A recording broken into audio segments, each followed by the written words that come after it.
Assalamualaikum. Ini merupakan video lanjutan anyaman kami di mana video ini menunjukkan cara proses penggunaan AR untuk diaplikasikan. Hai semua, ini merupakan kelarai bunga cengkeh. Kelarai bunga cengkeh bermotifkan flora. Di sini, anda semua dapat lihat proses penghasilan untuk menyiapkan anyaman kelarai bunga cengkeh. Selamat menonton.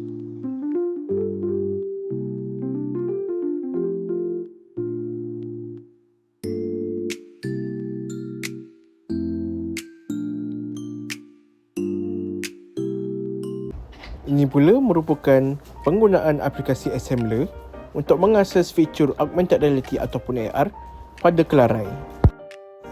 Langkah yang pertama ialah kita perlulah scan QR code pada aplikasi ini bagi tujuan untuk mengeluarkan kelarai itu secara timbul dan 3D.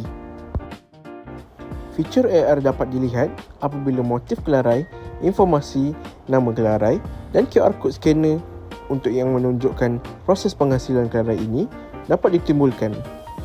Teknologi AR ni bukan sahaja memudahkan, malah menunjukkan suatu kecanggihan untuk belajar.